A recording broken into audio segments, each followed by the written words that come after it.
بسم اللہ الرحمن الرحیم۔ السلام علیکم۔ 27 نومبر بروز جمعہ ہم بات کریں گے اعتزاز احسن نے نون لیگ اور مریم نواز کا وہ جھوٹ جو انہوں نے جیل کے حوالے سے اور اپنے جو جیل کے راز لیک کیے ہیں اس کا پوسٹ مارٹم کیا ہے اعتزاز احسن نے بڑے ہی خوبصورت انداز میں، اور ان کا جو جھوٹ ہے وہ بے نقاب کیا ہے، وہ میں آپ کے ساتھ شیئر کروں گا۔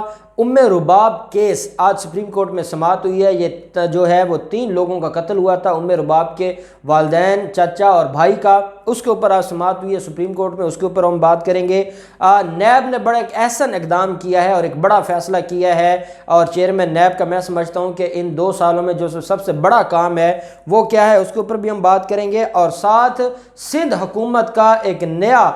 سکینڈل سامنے آ گیا ہے، اور سندھ سرکار کا ہر کام ہی نرالا ہے کہ وہ کیسے اسمگلنگ شدہ گاڑیاں استعمال کرتے تھے، اور وہ پکڑے گئے اور مقدمے درج ہو گئے، اس کے اوپر بھی ہم آخر میں بات کریں گے۔ پہلے ہم بات کر لیتے ہیں رباب کے کیس کے حوالے سے۔ آپ کے علم میں ہے، ہم نے اس کے اوپر کافی دفعہ بات کی ہے، یہ سندھ کی ایک مظلوم بیٹی ہے، اور اس کے باپ کو، اس کے چچا کو اور بھائی کو دن دہاڑے قتل کر دیا تھا، اور یہ پاکستان پیپلز پارٹی کے 2 MP اس میں شامل تھے۔ اس کے علاوہ جو مرکزی ملزمان تھے وہ ذوالفقار چانڈیو اور مرتضیٰ چانڈیو تھا، جو کہ کافی عرصہ سے مفرور تھے۔ یہ معاملہ پہلے سندھ ہائی کورٹ میں چلتا رہا، پھر اس کے بعد یہ معاملہ سپریم کورٹ میں پہنچ گیا، اور سپریم کورٹ میں جب یہ معاملہ پہنچا اور سپریم کورٹ نے لاسٹ ڈیٹ آف ہیئرنگ پر حکم جاری کیا تھا کہ آپ لوگوں نے اس کو جو ہے وہ مفروروں کو گرفتار کرنا ہے، اور IG کو کہا تھا کہ ان پرسن عدالت میں پیش ہو کر رپورٹ سبمٹ کروائی جائے۔ وہ رپورٹ آج IG نے عدالت میں سبمٹ کروائی ہے، اور IG کا یہ کہنا ہے کہ ہم نے ذوالفقار چانڈیو جو کہ مرکزی ملزم تھا اس کو ہم نے گرفتار کر لیا ہے، اور ہم نے اس سارے معاملے میں جو مین ملزم اس کو گرفتار کر لیا، اور وہ بلوچستان سے سندھ میں سفر کر رہا تھا کہ ہم نے دوران سفر اس کو گرفتار کیا ہے۔ تو رباب نے عدالت میں یہ کہا ہے کہ میں سیٹسفائی نہیں ہوں، کیونکہ جو غلام مرتضیٰ چانڈیو ہے وہ مرکزی ملزم ہے، نہ تو اس کو انہوں نے گرفتار کیا ہے، اور نہ جو 2 MPs ہیں پاکستان پیپلز پارٹی کے ان کا مقدمے میں نام ہے، لیکن ان کے خلاف کوئی کارروائی ابھی تک نہیں ہوئی۔ ساتھ رباب نے یہ بھی کہا ہے کہ جب میں عدالت میں پیشی کے لیے آتی ہوں تو میرا راستہ بند کیا جاتا ہے، وڈیرے مجھے دھمکیاں دیتے ہیں، وڈیرے مجھے جو ہے وہ نقصان پہنچانے کی کوشش کرتے ہیں، وہ مجھے کیس سے وڈرا ہونے کی کوشش کرتے ہیں، اور مجھے تھریٹ ہے، تو میں ان سارے معاملات سے بڑی پریشان ہوں۔ IG سندھ نے یہ کہا کہ ہم نے رباب کو سیکیورٹی دی ہوئی ہے اور ہماری ذمہ داری ہے، کوئی ان کو نقصان نہیں پہنچا سکتا، کوئی ان کو تھریٹ نہیں کر سکتا۔ تو عدالت نے کہا کہ سندھ جو پولیس ہے کیا وہ اتنی نالائق ہو چکی ہے اور اتنی ناکام ہو چکی ہے کہ اس سے 2 مفرور نہیں پکڑے گئے، اور یہ 2 مفرور یہ بھی نہیں کہ کوئی بڑے انٹرنیشنل گینگ کے ممبر تھے، وہ لوکل جو ہے وہ وہاں کے کرمنلز ہیں، اور وہ آپ سے نہیں پکڑے گئے۔ تو پولیس نے کہا پولیس نے کہا ہم نے ایک کو گرفتار کر لیا اور دوسرے کو بھی ہم گرفتار کر لیں گے۔ تو IG سندھ کو 4 ہفتوں کا ٹائم دیا ہے سپریم کورٹ نے، اور سپریم کورٹ نے یہ کہا ہے کہ اگلی تاریخ پر ہر حال میں دوسرے ملزم کو بھی گرفتار کر کے رپورٹ عدالت میں سبمٹ کروائیں، نہیں تو IG سندھ کے خلاف کارروائی ہوگی۔ اب یہ ایسا معاملہ ہے، یہ ظلم کی ایسی داستان ہے، اللہ کرے کہ یہ جو سارے ملزمان ہیں یہ پکڑے جائیں اور ان کو سزا ملے، اور ایک معصوم عورت اور ایک معصوم سندھ کی بیٹی جس کے ساتھ زیادتی ہوئی ہے اور جس کی آنکھوں کے سامنے اس کی پوری فیملی کو ہی قتل کر دیا گیا ہے، وہ اس کو انصاف مل سکے۔ دوسرا جو اعتزاز احسن کا معاملہ ہے، اعتزاز احسن صاحب ہمیشہ ہماری سیاست میں ان کا ایک بڑا کلیدی کردار ہے، اور ان کو ایک بڑا جو ہے وہ انٹلیکچول اور سمجھدار سیاستدان، وہ ایک بڑے پائے کے قانون دان تو ہیں ہی ہیں، لیکن وہ ایک بڑے پائے کے سیاستدان بھی ہیں، اور ان کا جو تجزیہ ہوتا ہے اور اسپیشلی نون لیگ کے حوالے سے وہ بڑا دلچسپ ہوتا ہے۔ ان سے سوال کیا جاتا ہے کہ یہ جو معاملہ ہے، مریم نواز کہتی ہیں کہ میرے کھانا جو مجھے جیل میں پرووائڈ کیا جاتا تھا وہ چوہوں کا بچہ ہوا کھانا مجھے دیا جاتا تھا، تو آپ اس حوالے سے کیا کہتے ہیں؟ کیونکہ جو اینکر تھا عارف نظامی، اس نے پہلے یہ کہا تھا کہ میں نہیں سمجھتا کہ مریم نواز جھوٹ بول رہی ہیں، لیکن کیونکہ مریم نواز کچھ ایسا کہ شاید وہ حقیقت سے ہٹ کے کوئی بات کر گئی ہیں یا ان کو انفارمیشن غلط دی گئی ہے۔ عارف نظامی دیکھیں بزرگی کی یہ حالت ہے کہ وہ صحیح بول نہیں سکتے، لیکن وہ آج بھی مریم نواز کو جھوٹا نہیں کہہ رہے۔ تو اس کے جواب میں جو پوسٹ مارٹم کیا اعتزاز احسن نے، اعتزاز احسن صاحب نے کہا کہ خدا خدا کا خوف کریں، جو سنا بچا کے پروگرام میں یہ کہتی ہے کہ میری نہ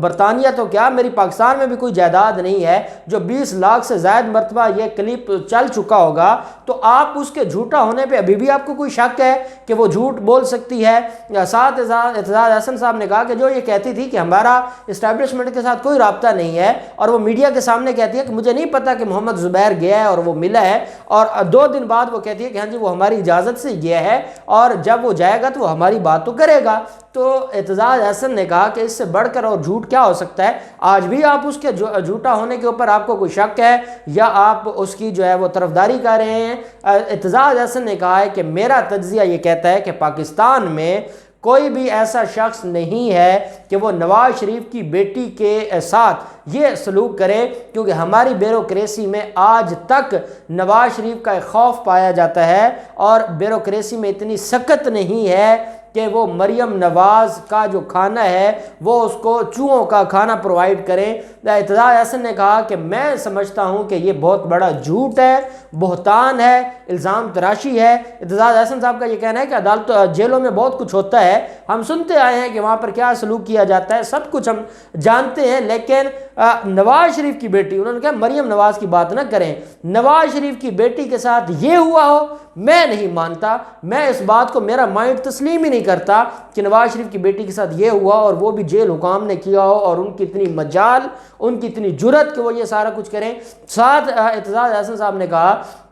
کہ میں نے بلاول کو منع کر دیا ہے کہ وہ جلسوں میں نہ جائیں، ان کا جلسوں میں جانا نہیں بنتا، نہ جلسوں سے حکومتیں گرتی ہیں، اور جو انہوں نے جلسوں میں اپنا بیانیہ دیا ہے نواز شریف اور مریم نواز نے، اس نے پی ڈی ایم کا جو مقصد تھا وہ فوت ہو گیا ہے، اور پی ڈی ایم کو ہائی جیک کرنے کی کوشش کی ہے، اور یہی وجہ ہے کہ جو محب وطن پاکستانی ہیں وہ کبھی بھی ان کا ساتھ نہیں دیں گے، اور ان کے جلسوں سے اب کرونا تو پھیل سکتا ہے اور کچھ نہیں ہو سکتا۔ نواز شریف کا اپنی والدہ کے ساتھ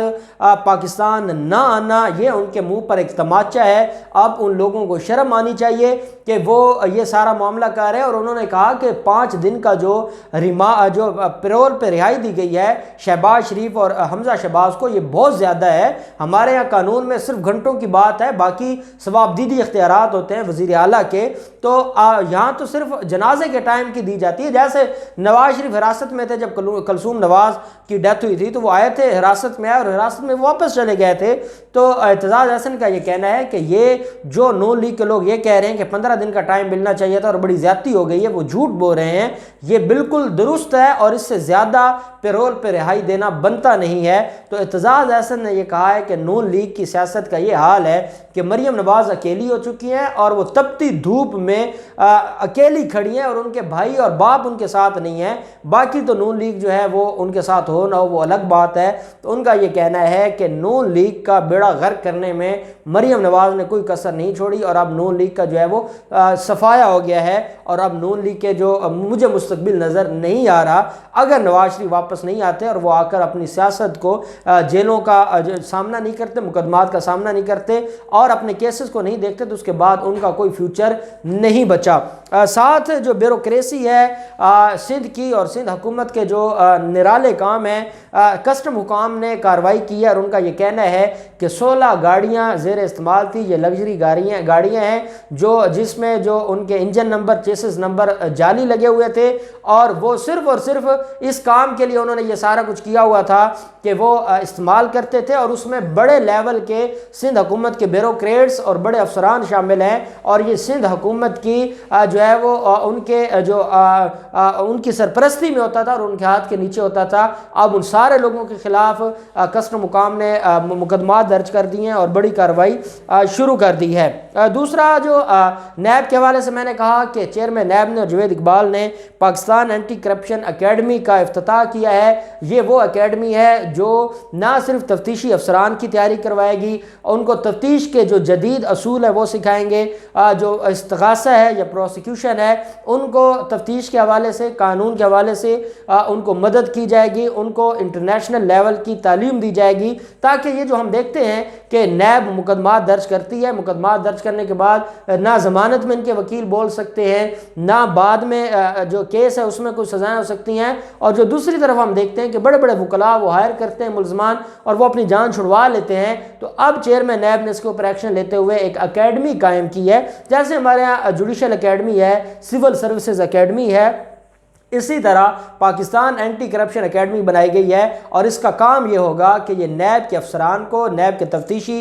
جو افسران ہوں گے، پروسیکیوٹرز ہوں گے، استغاثہ ہوگا، اس کو جو ہے وہ تربیت دیں گے، ٹریننگ دیں گے، اور ان کو جدید علوم سے جو ہے وہ مزین کریں گے تاکہ وہ ان لوگوں کا سامنا کر سکے۔ اور ساتھ انہوں نے یہ بھی کہا کہ ہم سینئر وکلاء کو بھی ہائر کر رہے ہیں بڑے کیسز کے لیے، تاکہ ہم بڑے کیسز میں جو استغاثہ ہے وہ اپنا کردار اچھے سے کریں، اور کوئی بھی ملزم جو